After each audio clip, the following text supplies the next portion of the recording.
ইতালির রাজধানী Rome. Rome প্রাচীন সভ্যতার লালন ভূমি। কোরআনে কারিমে সূরায়ে রোম রয়েছে। এই রোম সেই রোম। এখানের বাদশার কাছে রাসূল করিম সাল্লাল্লাহু আলাইহি সাল্লাম হেরাক্লিয়াসের কাছে চিঠি পাঠিয়েছিলেন। সেই রোম 12 থেকে 15,000-এর মতো বাংলাদেশি মুসলমান সেখানে আছে। জুমার দিন, যেদিন আমি গেলাম তার পরের দিনই জুমা ছিল। জুমার নামাজ পড়লাম ভ্যাটিকানের কাছেই বিশাল মসজিদ, ইউরোপের ভিতরে সবচেয়ে বড় মসজিদ এটা। রোম ইসলামের দুশমনদের রাজধানী। সেইখানে যখন আজান হচ্ছে আশহাদু আন্না মুহাম্মাদার রাসূলুল্লাহ, আমার অনুভূতির কথা আপনাদেরকে বোঝাতে পারবো না, কি অনুভূতির সৃষ্টি হয়েছে আমার ভেতরে। ভ্যাটিকানের পোপ এক পাশে, কিছু দূরেই ভ্যাটিকান। ওটা হচ্ছে গোটা পৃথিবীর সমস্ত খ্রিস্টানদের কাবা, ভ্যাটিকান। তার পাশেই বিশাল মসজিদ, সেখানে নামাজ পড়লাম। চিন্তার ভেতরে আসলো আল্লাহ রাব্বুল আলামিন তার হাবিবের নাম, তার তাওহীদ, তার রিসালাতকে কিভাবে বিশ্বময় ছড়িয়ে দিলেন। আবু জাহেল চাইছিল মুহাম্মদ সাল্লাল্লাহু আলাইহি ওয়াসাল্লামকে স্তব্ধ করে দেবে মক্কার জীবনেই। কত বদনাম, সাহের, কাহেন, কাজ্জাব, শায়ের, নাউযুবিল্লাহি মিন যালিক, কত গালাগালি করলো। আর আল্লাহ শুনালেন, হাবিব চিন্তার কোনো কারণ নাই, ওয়া রাফা'না লাকা যিকরাক, আমি আপনার প্রশংসা বিশ্বময় ছড়িয়ে দেব। সুবহানাল্লাহি ওয়া বিহামদিহি। রোম প্রোগ্রাম শেষ করে আমাকে তারা নিয়ে গেল, যেটা আমি বলছি সফর কাহিনী শোনাবার সময় এটা না, যেহেতু এর সঙ্গে প্রাসঙ্গিক সেজন্য বলছি। পাহাড় কেমনে তুলার মতো হয়ে উঠবে তার নজির দেখেছি। রোম শহর থেকে 300 মাইল দূরে, 300 কিলোমিটার দূরে নেপোলিয়ান বোনাপার্ট তার বাড়ি, এবং ওটা তার নামই একটা প্রভিন্স। ভূমধ্য সাগরের পারে ভিসুভিয়াস, পৃথিবীর সবচাইতে বড় আগ্নেয়গিরি। সেটা দেখাতে নিয়ে যাওয়া হলো আমাকে। যে পাহাড়টা পৃথিবীর মাটি থেকে তার চূড়া হচ্ছে 3 মাইল উঁচু।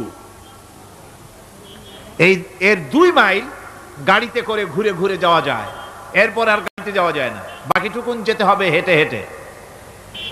পাহাড়ের উপরে অক্সিজেন কম, বেশ কষ্ট হচ্ছিল উঠতে। জীবনে প্রথম পাহাড়ে চড়েছি, জাবালে নূর, রাসূল করিম সাল্লাল্লাহু আলাইহি সাল্লামের উপরে যেখানে ওহী হয়েছিল সর্বপ্রথম। পাহাড় চড়ার একটা অভিজ্ঞতা ওখান থেকে আমার কিছুটা হয়েছিল। খুব কষ্ট হলো বাকি 1 মাইল উঠতে। যখন ভিসুভিয়াসের একদম শীর্ষে চলে গেছি, সেখানে গিয়ে আমার সাথে 15-20 জন লোক ছিল। আমি নিজেই আল্লাহু আকবার বলে আমার গলা থেকে আওয়াজ বেরিয়ে গেল। আমি দেখতে পেলাম ভিসুভিয়াসের শীর্ষে বিশাল গর্ত। আমার মনে হয় গর্তটা এই মাঠের 1/4 হবে। এই মাঠের 1/4 হবে গর্তটা। সেই গর্তটার গভীরতা হচ্ছে 1.5 কিলোমিটার। এইখান থেকে পাথরগুলি উত্থিত হয়েছে, আগ্নেয়গিরি পাথর আগুনে গলে লাভা হয়ে এগুলি পাহাড় বেয়ে উপচে পড়েছে, চতুর্দিকে 12 মাইল ছড়িয়ে গিয়েছে। আমার মনে পড়লো ওয়াকুদুহান নাসু ওয়াল হিজারা, জাহান্নামের আগুনের ইন্ধন হবে মানুষ আর পাথর। আমি সেখানে সেজদায় পড়ে গিয়া কানলাম আর বললাম, আল্লাহ জাহান্নামের আগুন হারাম করে দিও আমাদের জন্য। মেরাজ উপলক্ষে আল্লাহ পাক রাসূল করিম সাল্লাল্লাহু আলাইহি ওয়াসাল্লামকে যে পেগাম দিয়েছিলেন, যে হাদিয়া দিয়েছিলেন, যে 14টি পেগাম ছিল, তার মধ্যে প্রথম পেগাম যেটা ছিল সেটা ছিল কি? وَقَضَى رَبُّكَ أَلَّا تَعْبُدُوا إِلَّا إِيَّاهُ وَبِالْوَالِدَيْنِ إِحْسَانًا। তোমার রবের পক্ষ থেকে এটা চূড়ান্ত রূপে ফয়সালা হয়ে গিয়েছে, চূড়ান্ত ফয়সালা হয়ে গিয়েছে যে দাসত্ব, গোলামি, আনুগত্য করতে হবে কেবলমাত্র আল্লাহ সুবহানাহু ওয়া তাআলা। আল্লাহ পাকের গোলামি ছাড়া কারো গোলামি করা যাবে না। এখন এই গোলামিটা কি জিনিস, আসুন আমরা ব্যাখ্যা করে আলোচনা করে বুঝতে চেষ্টা করি গোলামিটা কি। এটি হচ্ছে, এটা মানুষের একটা স্বভাবজাত প্রবৃত্তি। মানুষের সামনে মানুষ কারো না কারো আনুগত্য করতে চায়, এটা তার রুহের মধ্যে, তার রক্তের মধ্যে, তার দেহের মধ্যে এটা মিশ্রিত রয়েছে। যেমন মানুষ ক্ষুধা লাগলে ক্ষুধা নিবৃত্ত করার জন্য আহারের আশ্রয় গ্রহণ করে, ঠান্ডা লাগলে শীত বস্ত্রের আশ্রয় নেয়, ক্ষুধা লাগলে খাদ্যের আশ্রয় নেয়, গরম লাগলে বৃষ্টি হলে ঘরের মধ্যে আশ্রয় নেয়, মনের ভাষা ব্যক্ত করার জন্যে, মনের কথা ভাবের আদান প্রদান করার জন্য ভাষার আশ্রয় গ্রহণ করে। ঠিক এগুলি যেমন তার সহজাত প্রবৃত্তি, ঠিক অনুরূপ ভাবে উপাসনার প্রেরণা তার মধ্যে স্বাভাবিকভাবেই উপাসনার প্রেরণা তার মধ্যে ঢুকিয়ে দেওয়া রয়েছে। কারো না কারো সামনে তার মাথা নত করা এটি একটি স্বাভাবিক প্রেরণা। ইবাদতের ধারণা প্রকৃতপক্ষে এটি একটি ব্যাপক ধারণা। এর প্রথমে এটাকে দুই ভাগে ভাগ করা যায়, একটা হচ্ছে বন্দিগি এবং আনুগত্য, আর একটা হচ্ছে পূজা বা অর্চনা। বন্দিগি এবং আনুগত্যের ব্যাপারটা হচ্ছে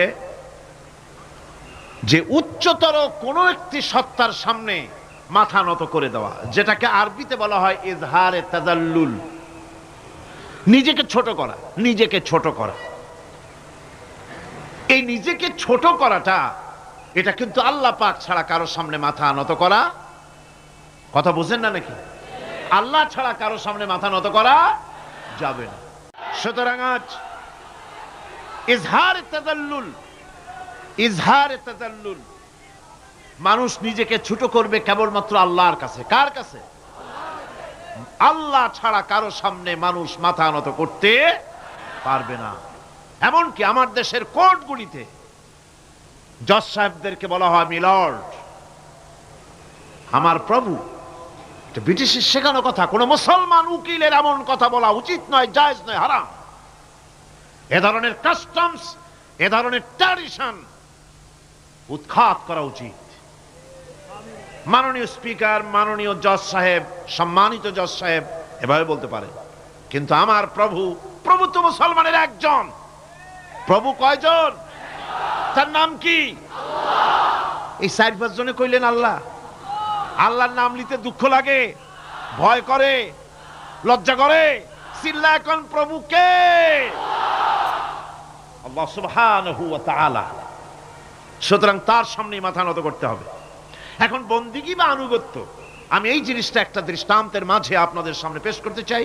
খুবই গুরুত্বপূর্ণ বিষয়, আপনারা শুনলে আশা করি আল্লাহ পাক আমাদেরকে ফায়দা দান করবেন। আমি দোয়া চাই এই গুরুত্বপূর্ণ বিষয়টি যেন গুছিয়ে আপনাদের সামনে পেশ করতে পারি, আল্লাহ পাক যেন তৌফিক দান করেন।